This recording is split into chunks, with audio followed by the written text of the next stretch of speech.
Hi, welcome back to Movie Review Mom. I'm the mom and I do the movie reviews. I thought the moon was falling there for a second.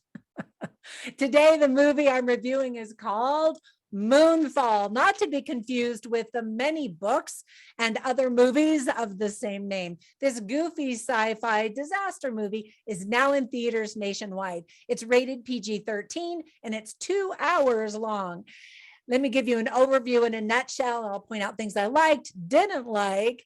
I'll offer tips for parents, themes worth talking about, some movie lines, and recommendations for other movies that I think that you'll like better than this one.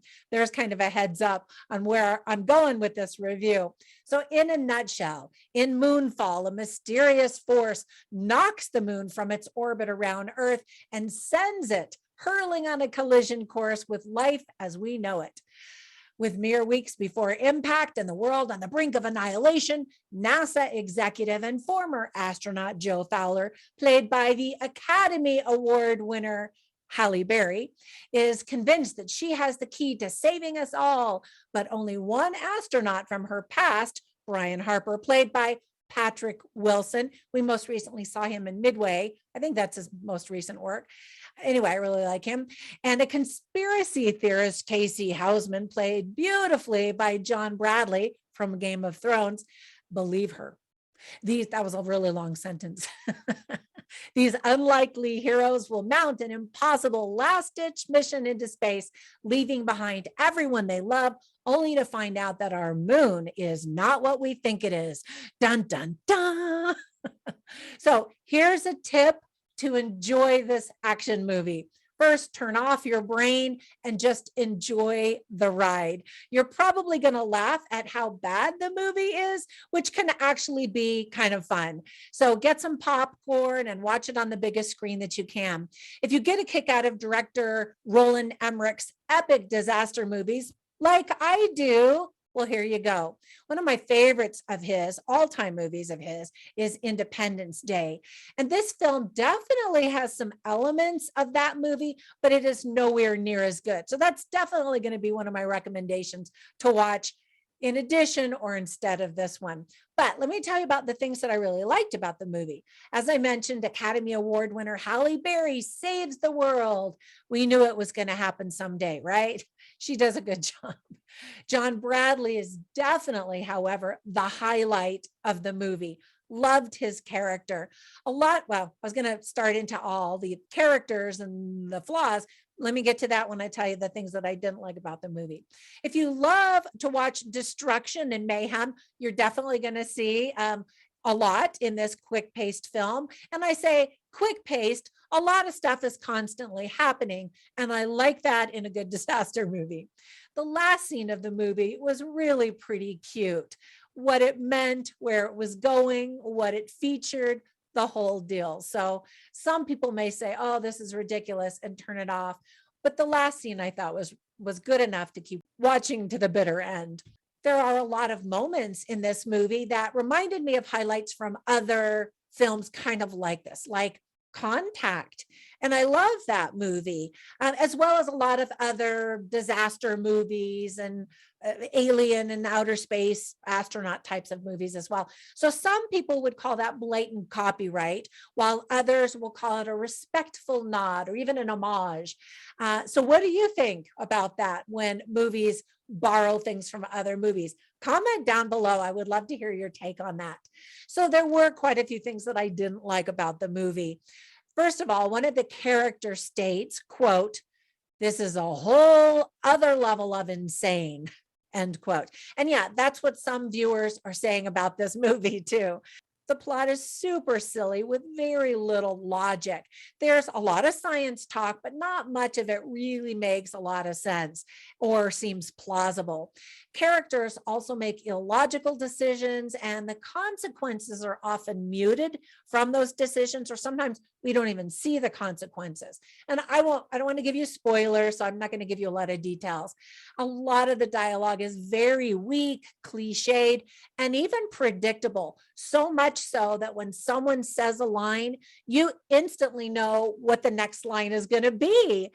they kind of play characters that we've seen in many other movies. And as such, they behave and speak like all of those characters that we've seen before. The characters are just super cliched and shallow. There's a laughable amount of overacting and a surprising amount of really bad acting moments. I mean, we've got some good actors in this film. Ultimately, we really just don't care that much about the characters and whether they live or die, except for maybe a couple that I was like, oh, I hope nothing happens to this person. But otherwise, I was like, meh. Some of the CGI looks really cool, but at other times it's disappointingly not cool. One of the things that looks pretty cool is the idea and the visual of a gravity wall of water. That was kind of fun. The trailer actually gives away a lot of the story. So if you watch the trailer and you're like, oh, that looks awesome, I have to see it, well, then you should watch the movie. But if you watch the trailer and go, well, that looks far-fetched and ridiculous, then you're probably going to say that about the entire movie as well.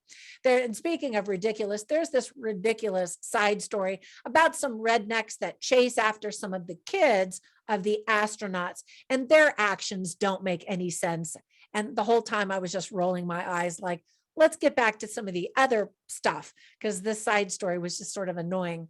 There is a ton of exposition in Act 3 where they just are explaining everything that they are hoping didn't make sense, but there's still a lot of holes, questions that are left unanswered. Michael Pena is in the movie and is always such a great highlight in action movies like this, but sadly he was terribly underutilized and we didn't get to really see him shine. He's got a few zinger lines that will make you laugh, but you know, that's one of the things of many things that he's known for, and he's great in action and in serious drama as well. I just really like him as an actor. But anyway, so I missed seeing a lot of him. And then Donald Sutherland is in the movie for like a minute, and then we never see him again. And so I was like, so he was kind of underutilized as well. Let me give you some tips for parents. There are, of course, people in peril, lots of destruction, some profanity, a character smokes a joint. There's a high dead body count, of course, because people are dying. However, it's not like blood and gore and you see people get smashed and, you know, anything like that. It's just, you see flooding on parts of the city. And so, you know, people are dying, that kind of thing.